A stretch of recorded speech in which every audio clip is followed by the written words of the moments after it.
السلام علیکم۔ بسم اللہ الرحمن الرحیم۔ تیری بے رخی میری چاہت، بھائی بھائی سنے۔ ایمن اسے دیکھ کر اسے آوازیں دیتی اس کے پیچھے بھاگی تھی۔ ایمن تمہیں کب تمیز آئے گی؟ ایک دم رکا تھا، پھر پلٹ کر ناگواری سے اس سے پوچھ رہا تھا۔ کچھ قدم دور بیٹھی وہ سانس روک کے اسے دیکھے گئی۔ آس پاس سب کچھ ہوا میں تحلیل ہوا تھا، جیسے وہ کبھی اس کی پیشانی پر پڑے بلوں کو دیکھتی، کبھی اس کے ہلتے ہونٹوں کو۔ بھائی میری کلاس نہیں ہوئی، ڈرائیور کو آنے میں ہاف آور لگے گا، مجھے چھوڑ دینا پلیز۔ بھائی، وہ منت سے بولی تھی۔ سوری مجھے کہیں پہنچنا ہے، تم ارشد کو فون کر دو، وہ آ جائے گا، وہ اپنے مخصوص خوش لہجے میں بولا جو کبھی کبھی مغرور معلوم ہوتا تھا۔ وہ ایک ہاتھ گال پر مصروف تھی۔ بھائی تب تک میں کیا کروں گی؟ وہ صدمے سے چیخی تھی۔ جب تک تم لائبریری میں بیٹھ جاؤ، وہ آرام سے کہتا ایک دم پلٹا تھا۔ اکلوتی بہن ہوں آپ کی، پر آپ کو مجھ سے زیادہ اپنی جاب عزیز ہے۔ وہ اب سچ میں آنکھوں میں آنسو بھر آئی تھی۔ ایمی بہت تنگ کرتی ہو تم مجھے، میں رکوں گا نہیں، کم فاسٹ۔ وہ گھڑی پر ایک نگاہ ڈال کر آنکھوں پر سن گلاسز لگاتا پلٹا تھا۔ چلو نا، تم کیا بیٹھی ہو، وہ ہمیں چھوڑ کر چلے جائیں گے۔ ایمن نے اس کے بازو کو جھنجھوڑا تھا، وہ جو اب تک اس کے سحر میں کھوئی ہوئی تھی ایک دم ہوش میں آئی تھی۔ اپنا بیگ اٹھاتی وہ اس کے پیچھے لپکی تھی، دروازہ کھول کر بیٹھی ہی تھی جب نظریں بلا ارادہ فرنٹ ویو مرر سے اس کی ناگوار نظروں سے ٹکرائیں تھیں۔ داؤد یوسف پھیری تھی۔ عبیر عادل کے دل نے ہمیشہ کی طرح اسے ذلیل کروایا تھا۔ بھائی پہلے عبیر کو اتاریں گے، ایمن بھائی کے موڈ کی پرواہ کیے بغیر سیڈیز چیک کرتی بولی تھی۔ عبیر کا دل کیا اس کے بولنے سے پہلے ہی گاڑی سے کود جائے۔ ایمن تمہیں کیا لگتا ہے میں اپنی جاب چھوڑ کر ایسے لوگوں کو بٹھا بٹھا کر ڈراپ کرتا پھروں گا؟ ایک نظر اپنی سائیڈ کی کھڑکی سے دیکھتا نخوت سے بولا تھا۔ اس کا چہرہ خفت سے سرخ ہوا تھا۔ اس کے لہجے سے خائف ہوتی ایمن چپ ہوئی تھی۔ اس نے گاڑی اپنے گھر کے گیٹ کے سامنے روکی تھی۔ آئندہ اپنی یہ خدمت خلق ارشد کے ساتھ پوری کرنا۔ جلدی اترو، اب میں لیٹ ہو رہا ہوں، وہ شدید ناگواری سے بولا تھا۔ اس کی بات پہلے ہی وہ گاڑی کا دروازہ کھول چکی تھی۔ بھائی you know what, at times you get to road. آپ کو پتہ ہے بھائی کیا، آپ کبھی کبھی بہت اکھڑے ہو جاتے ہیں، ایمن روحان سے انداز میں کہتی گاڑی سے اتری تھی۔ وہ پرواہ کیے بغیر گاڑی آگے بڑھا گیا تھا۔ I am really very sorry ابھی، آئی ڈونٹ نو بھائی کو کیا ہو جاتا ہے کبھی کبھی، شرمندگی سے کہتی روڈ پر ہی اسے اپنے بازو کے حصار میں لے گئی تھی۔ اٹس اوکے ایمی۔ وہ خود پر قابو پاتی بمشکل مسکرائی اور اس کا گال تھپتھپا گئی تھی۔ اپنا دل ہی ذلیل کروانے پر تلا ہو تو کسی سے کیا شکایت؟ اس نے آنسوؤں کا نمکین گولا اپنے حلق میں اتارا تھا۔ یوسف اعظم اور عادل اعظم دو بھائی اور ایک بہن سریہ اعظم تھی۔ یوسف اعظم کی بیوی نعیمہ یوسف اچھے مزاج کی عورت تھیں۔ عادل اعظم کی قسمت میں ان کی سادہ سے مزاج کی تایازاد اسما تھی۔ سریہ کی شادی اپنے ہی خاندان میں حسن فیصل سے ہوئی تھی۔ یوسف اعظم کے دو بچے تھے، 29 سالہ داؤد یوسف جو کہ سی ایس ایس کے بعد پی ایس پی کے عہدے پر فائز ہوا تھا، اس کے بعد اس سے 7 سال چھوٹی ایمن یوسف جو یونیورسٹی سے انگلش میں ماسٹرز کر رہی تھی۔ 3 بچے تھے، 30 سالہ زید عادل جس کی شادی اپنی ماموزاد لائبہ سے ہونے والی تھی، اس سے 2 سال چھوٹی تانیہ عادل بھی 3 سال پہلے اپنے پھپھو کے بیٹے رضا حسن سے بیاہی جا چکی تھی، اور سب سے چھوٹی عبیر عادل جو کہ ایمن کے ساتھ انگلش میں ماسٹرز کر رہی تھی۔ سریہ حسن کا ایک ہی بیٹا تھا، رضا حسن، جو 34 سال کا تھا اور ایک اچھے ادارے میں نوکری کرتا تھا جو کہ تانیہ کا شوہر تھا۔ عبیر عادل کے دل نے کم عمری میں ہی اس پر ستم ڈھایا تھا کہ وہ مغرور سے داؤد یوسف کو دل میں بسا بیٹھی تھی، جس کا 6 فٹ قد، فولادی جسم، آنکھوں میں ہم وقت چھائی غرور کی چمک، سب کچھ شاید اس کے پیشے سے منسلک ہونے کے باعث ہی تھا۔ اور داؤد یوسف جو بہت سال پہلے ہی اس کی آنکھوں میں اپنے لیے پسندگی محسوس کر چکا تھا، اب اسے عبیر کے وجود سے عجیب سی چڑ ہونے لگی تھی۔ حالانکہ عبیر عادل کا وجود نظر انداز کرنے والا تو ہرگز نہیں تھا۔ سنہری رنگت جس میں گلابیاں کھلی ہوئی تھیں، وہ نرم و نازک سی گڑیا لگتی تھی۔ آج بھی وہ یونیورسٹی اپنے دوست سے ملنے آیا تھا جو یہاں پروفیسر تھا۔ داؤد اکثر و بیشتر ارشد سے ملنے آ جاتا تھا۔ یار ایمی میں بہت بور ہوتی ہوں اکیلے، آپ ہی بھی لاہور اپنے سسرال چلی گئی ہیں، بھائی سے میں کیا باتیں کر سکتی ہوں؟ پتہ نہیں کب بھائی کی شادی کے دن شکل بنائے بیٹھی ہوئی تھی۔ سچ بتاؤں میرا بھی وہی حال ہے۔ بھائی اپنے کیس کے سلسلے میں سکر گئے ہوئے ہیں اور گھر پر مما پاپا اور میں۔ ایمن اس سے زیادہ برا منہ بنائے بولی تھی۔ واہ، مجھے پہلے یہ خیال کیوں نہیں آیا؟ عبیر ایک دم جھکی تھی۔ مجھے بھی، قسم سے ایسا ہو جائے نا تو مزہ آ جائے۔ اف، تصور ہی تصور میں کہیں اور پہنچ چکی تھی۔ ہاں تو پھر کر لو عمل اپنی سوچ پر۔ سوچ کیا رہی ہو؟ عبیر نے اس کے گلے میں اپنا بازو ڈال کر مسکراتی آواز میں کہا۔ مطلب تم راضی ہو؟ ایمن نے آنکھیں گھما کر اسے دیکھا تھا۔ ہاں تو مجھے کیا اعتراض، انفیکٹ ہم دونوں کی ہی تنہائی دور ہو جائے گی۔ عبیر کے کہنے کی دیر تھی، ایمن اچھلی تھی۔ لیکن تم میرے دل کی بات میرے بولے بغیر نہ صرف جان گئی بلکہ مان بھی گئی۔ اللہ ابی تم کتنی اچھی ہو۔ میں آج ہی مما پاپا سے بات کروں گی داؤد، پھر بھائی سے، وہ خود ہی بات کریں گے۔ وہ زور سے اس کا گال چومتی بولی۔ ایک منٹ، یہ ہماری بات میں تمہارے سڑو بھائی کہاں سے آ گئے؟ وہ اب اس کی گردن سے اپنا بازو نکالتی اسے گھور رہی تھی۔ ابھی تو تم نے کہا تم راضی ہو۔ ایمن نے اسے گھورا۔ ہاں تو اس میں ناراضگی کی کیا بات ہے؟ عبیر نے آنکھوں میں الجھن بھرتے ہوئے کہا۔ لڑکی راضی ہے تو لڑکے سے بھی تو پوچھنا پڑے گا نا، آخر نکاح تو دونوں کی رضامندی سے ہوگا نا۔ وہ شرارت سے بولی۔ نکاح؟ کس کا نکاح؟ وہ دونوں ہاتھ کمر پر رکھتی چلائی تھی۔ تمہارا اور بھائی کا نکاح؟ کہہ کر ایمن نے اپنا بیگ اٹھایا تھا۔ عبیر کا دل جیسے حلق میں آیا تھا۔ آنکھوں میں سامنے اس کا مغرور چہرہ آیا تھا۔ کیا؟ وہ اپنا بیگ اٹھائے اس کے پیچھے لپکی تھی۔ رہنے دو عبیر، عادل میں کیا تمہارے دل کا حال نہیں جانتی؟ وہ زور سے بولی تھی۔ عبیر کا چہرہ سرخ ہوا تھا۔ اس کے قدموں نے چلنے سے انکار کیا تھا۔ اس کے دل کا حال ایمن جان گئی تھی۔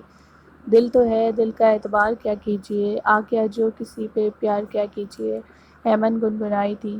وہ جھکی آنکھوں سے مسکرائی تھی۔ عبیر، اگر بھائی تمہیں ایسے اپنے نام پہ شرماتا دیکھ لیں نا تو قسم سے پاگل ہو جائیں گے۔ ایمن نے اسے بازو کے حصار میں لیا تھا۔ تمہارے بھائی کے دل کی جگہ پتھر پھٹے امی، اس کی بھیگی آواز تھی پر ہونٹ مسکرا رہے تھے۔ جانتی ہو تھوڑے سے رجڈ سخت ہیں، پر تم جیسی لڑکی پا کر سخت سے سخت بندہ بھی پگھل جائے۔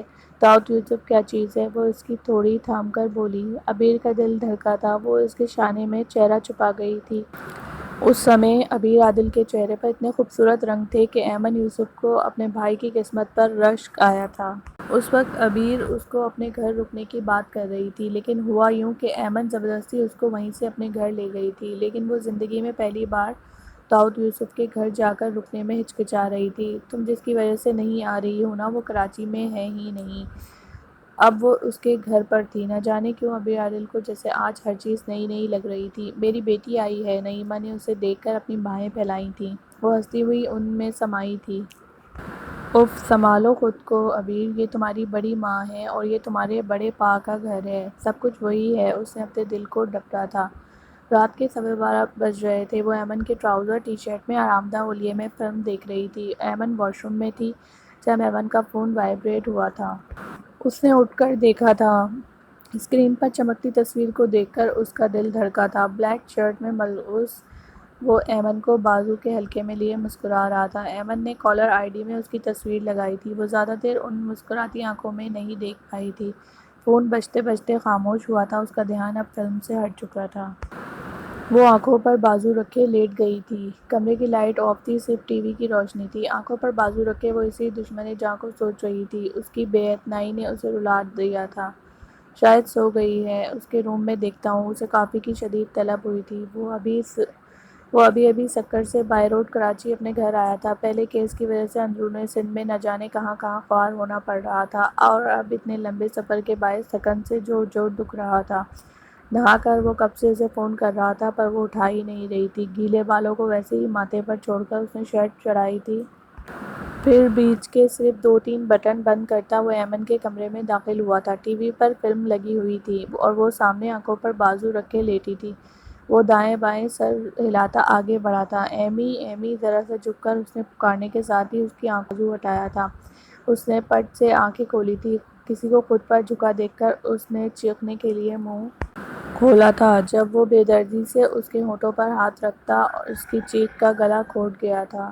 میں ہوں داؤد، ایڈیٹ لڑکی، وہ غصے سے بولتا اپنا چہرہ مزید اس کے قریب لایا تھا۔ وہ گہری گہری سانس لیتی پوری آنکھیں کھولے اس کی آنکھوں میں دیکھے جا رہی تھی۔ داؤد کے پاس سے آتی محصور کن مہک نے اس کے حواسوں کو جکڑا تھا۔ کمرے میں اندھیرے میں ٹی وی کی مدھم روشنی ماحول کو پسو پیس بنا رہی تھی۔ ان حیران دہشت شدہ ابھی کی آنکھوں میں دیکھتا داؤد سب کچھ بھولا تھا۔ دیکھتے ہی دیکھتے ان آنکھوں میں اسے اپنا عکس واضح طور پر نظر آیا تھا۔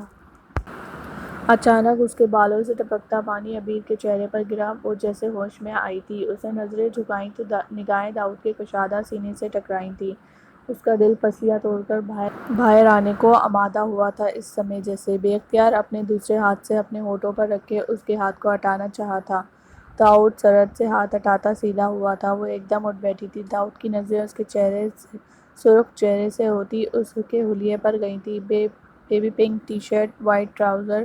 میں سمجھا ایمن ہے۔ وہ اپنے بالوں میں انگلیاں پھیرتا جیسے خود پر قابو پاتا بولا۔ داؤد کی نظریں اس کے سرخ چہرے سے ہٹنے سے انکاری ہوئی تھیں۔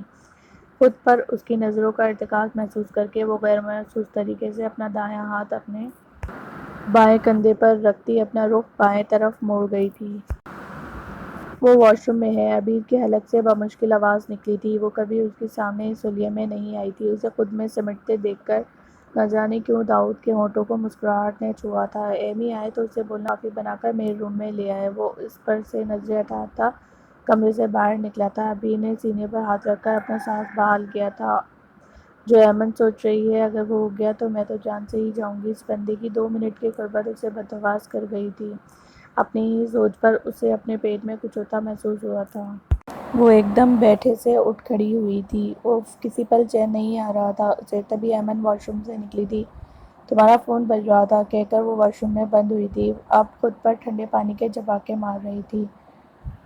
وہ دوسرے ہی دن ایمن کے روکنے کے باوجود یونیورسٹی سے ہی اپنے گھر چلی گئی تھی۔ آج زید کی مہندی تھی۔ ایمن رات سے اس کے یہاں ٹھہری ہوئی تھی۔ عبیر پلیز پلیز یار اس گانے پر ڈانس کر کے دکھاؤ نا پلیز۔ اس کی کزن اس کے سر ہوئی تھی۔ نہیں یار میرا موڈ نہیں ہے وہ ٹالنے کو بولی تھی۔ وہ ڈانس بہت اچھا کرتی تھی۔ اب تو ایمن بھی اس کے پیچھے پڑی تھی۔ ابھی کم آن یار یہاں کوئی مرد نہیں آئے گا سب باہر ہیں اور لڑکی والوں کے آنے میں بھی ٹائم ہے۔ ایمن نے اس کی منت کی تھی۔ اس نے حامی بھری تھی۔ دیکھو پلیز سب اپنے موبائلز یہاں رکھو کوئی ریکارڈ نہیں کرے گا۔ وہ اپنا دوپٹہ ایک کندھے پر ڈال کر باندھتے تہکمانہ انداز میں بولی تھی۔ اوکے ادھر لاؤ سب اپنا موبائلز۔ ایمن نے باری باری سب سے موبائل لیے تھے۔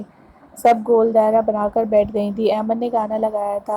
کسی نے داؤد کو زید کے کمرے سے ہار لانے بھیجا تھا۔ لاؤنج میں قدم رکھتے ہی وہ ٹھٹکا تھا۔ گرین لہنگا اس پر بلو شرٹ، دھنک رنگ دوپٹہ، پھولوں کا زیور پہنے وہ سرسوں کا پھول لگ رہی تھی۔ ہونٹوں پر شریر سے مسکراہٹ۔ داؤد کے دل کی دھڑکن ایک لمحے کو رکی تھی۔ کس کام سے آیا تھا سب بھولا تھا جیسے۔ سندلی سندلی نینا وچ تیرا نام وے منڈیا۔ وہ ایک ادا سے آنکھوں پر ہاتھ رکھتی پھر ہٹاتی ہونٹ ہلا رہی تھی۔ اس سمے عبیر کی آنکھوں میں اس کا چہرہ سمایا تھا تو خود بخود ہی اس کی چال میں عجیب سی مستی بھر گئی تھی۔ سندلی سندلی نینا وچ تیرا نام وے منڈیا۔ اچانک ہی اس نے دل کو سنبھالا تھا۔ ایک سپاہ نظر اس کے سندر مکھڑے پر ڈالتا وہ زید کے کمرے کی طرف بڑھا تھا۔ گانے کی آواز باہر تک آ رہی تھی۔ اوباش فطرت فہد سب سے نظر بچائے لاؤنج میں آیا تھا پھر موبائل کو ویڈیو کے موڈ پر ڈالا تھا۔ زید کے کمرے سے آتے داؤد نے ایک نظر پھر سے عبیر عادل پر ڈالی تھی جو ہونٹوں پر آپ کے نازک بھری مسکان سجائے بڑی مہارت سے گانے کے بول پر جھوم رہی تھی۔ اس سے بامشکل نگاہیں ہٹاتا وہ آگے بڑھنے کو تھا جب نظر سامنے زید کے ماموزاد فہد پر پڑی تھی جو موبائل تھامے عبیر کو فوکس کیے بڑی توجہ سے اسے دیکھنے میں مگن تھا۔ داؤد کی گردن کی رگیں تنی تھیں۔ اس نے ایک دم اس کی گردن پر ہاتھ رکھ کر دوسرے ہاتھ سے اس کا موبائل لیا تھا۔ اب اگر زندگی میں دوبارہ ایسا کرنے کی کوشش کی تو تمہارے گھر والے تم سے اگلی ملاقات حوالات میں کریں گے لیکن تمہاری شکل پہچاننے سے قاصر ہوں گے سمجھے۔ وہ اس کی پوری گیلری اڑا کر موبائل اس کے کرتے کی جیب میں رکھتے دھمکی آمیز لہجے میں بولا تھا۔ اس کے لہجے اور آنکھوں سے نگلتی آنکھ محسوس کرکے اس کی پیشانی پسینے سے تر ہوئی۔ جی داؤد بھائی معاف کر دیں آئندہ ایسا۔ وہ جملہ پورا کیے بغیر وہاں سے بھاگا تھا۔ ایک اور پلیز ایک اور۔ اگلے گانے کی فرمائش ہوئی تھی۔ جب وہ اپنا سانس بحال کرتی پیچھے مڑی تھی لیکن دھک سے رہ گئی تھی۔ وہ آنکھوں میں سرد تاثرات لیے اسے ہی گھور رہا تھا۔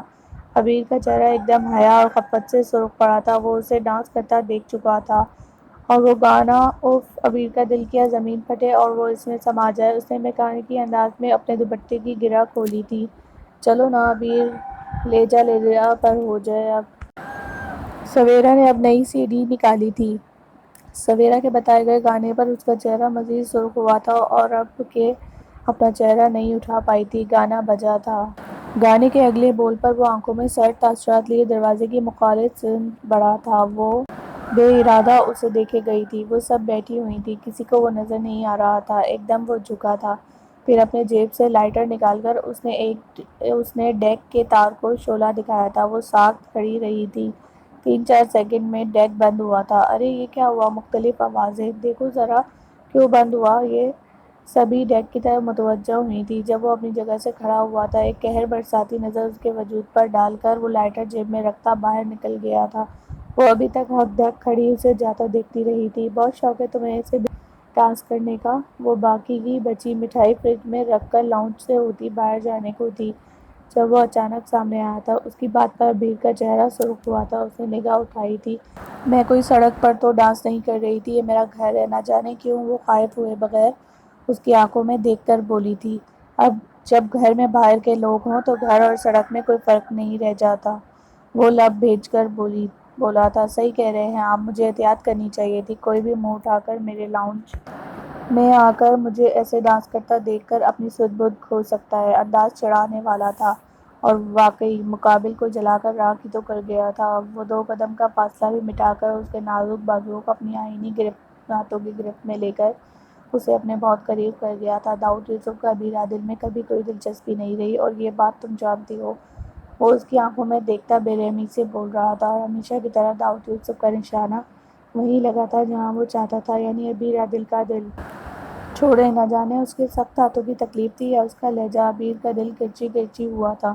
میں نہ آتا تو تمہارا یہ ڈانس اس وقت سوشل میڈیا پہ اپلوڈ ہو چکا ہوتا۔ ان آنکھوں میں جہاں کچھ دیر پہلے داؤد کو اپنا عکس دکھ رہا تھا، وہاں اب پانی تھا جو آنکھوں سے ہوتا گالوں پر بہہ گیا تھا۔ عورت کو اتنا بے خبر نہیں ہونا چاہیے۔ وہ اسے ہلکے سے چھوڑ گیا تھا۔ ابیر بے ساختہ 2 قدم پیچھے ہوئی تھی، اس کے آنسوؤں سے تر چہرے پر نگاہ ڈالتے ہوئے لمبے ڈھک بھرتا باہر نکل گیا تھا۔ وہ ہونٹوں پر ہاتھ رکھتی اپنے کمرے میں بھاگی تھی۔ باقی کا برا وقت اس کا سستایا ہوا چہرہ دیکھ کر سبھی نے اس سے پوچھا تھا۔ وہ اپنے آنسوؤں پر بند باندھتی طبیعت کی خرابی کا بہانہ بنا گئی تھی۔